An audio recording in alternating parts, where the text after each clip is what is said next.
Levitikosy toko 20. Ny amin'ny fampijaliana hatao amin'izay mandika ireo lalàna ireo.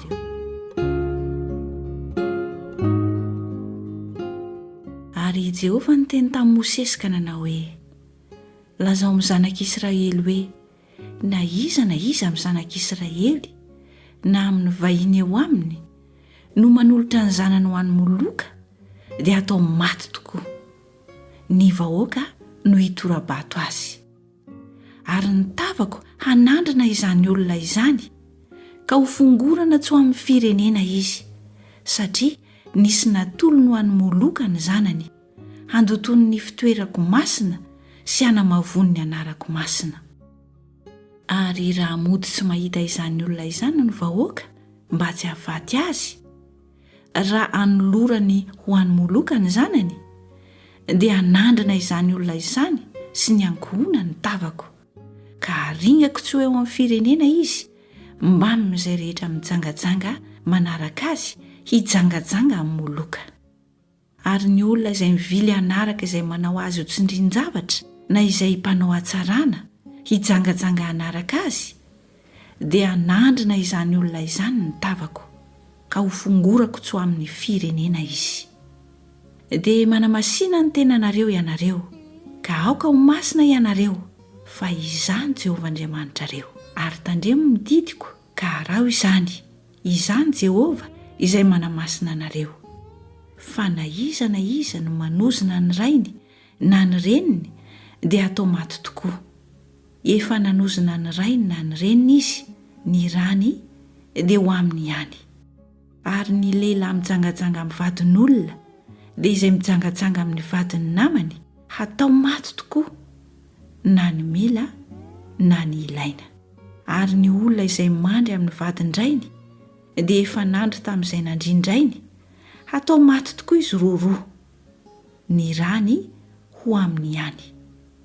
Ary raha misy lehilahy mandry amin'ny vinantovaviny dia hatao maty tokoa izy roa, efa nanao zavatra izay fady indrindra izy, ny rany dia ho aminy ihany. Ary raha misy lehilahy mandry amin'ny lehilahy tahaka ny fandry amin'ny vehivavy dia efa nanao fahavetavetana izy roalahy, hatao maty tokoa izy, ny rany dia ho aminy ihany. Ary raha misy lehilahy mampirafy vehivavy mianaka dia fahavetavetana izany, hodorana amin'ny afo izy telo mba tsy hisy fahavetavetana eo aminareo. Ary raha misy lehilahy mandry amin'ny biby dia hatao maty tokoa izy, ary ilay biby dia ho vonoanareo koa. Ary raha misy vehivavy manantona handry amin'ny biby dia ho vonoana izy sy ny biby, hatao maty tokoa izy roa, ny rany dia ho aminy ihany.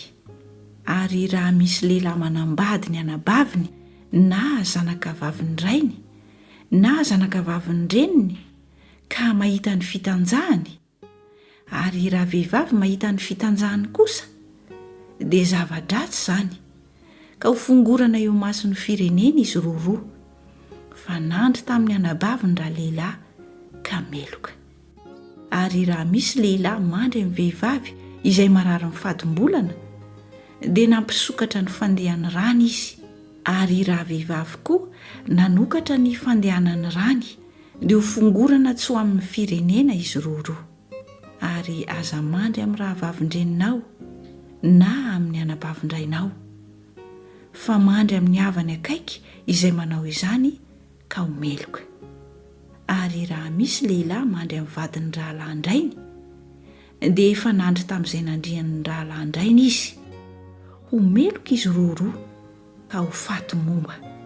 Ary raha misy lehilahy maka ny vadiny rahalahiny dia fahalotona izany, nandry tamin'izay nandrian'ny rahalahiny izy ka ho momba izy roa. Ary tandremo ny didiko rehetra sy ny fitsipiko rehetra, ka harao izy mba tsy andohanareo ny tany izay hitondrako anareo ho nenana. Ary aza manaraka ny fanaon'ny firenena izay fahoroako oloanareo, fa nanao izany rehetra izany izy ka dia halako. Fa efa nolazaiko taminareo hoe ianareo andovan'ny taniny fa iza no hanome azy ho lovanareo dia tany tondra-dronono sy tantely. Izany Jehovah Andriamanitrareo izay nanavaka anareo tamin'ny firenena samihafa. Ary avao ny biby madio sy maloto ary ny vorona maloto sy ny madio, ary aza mametaveta mifanahinareo amin'ny biby na amin'ny vorona na amin'izay rehetra mandady na mikisaka amin'ny tany, izay nahavahako ka nolazaiko taminareo fa maloto. Areo ka masina ho ahy ianareo satria masina Jehovah, ary efa navahako tamin'ny firenena samihafa ianareo mba ho ahy. Ary na lehilahy na vehivavy izay manao azy ho tsindrin-javatra na izay mpanao hatsarana dia hatao maty tokoa. Hitora-bato azy ny olona, ny rany dia ho aminy ihany.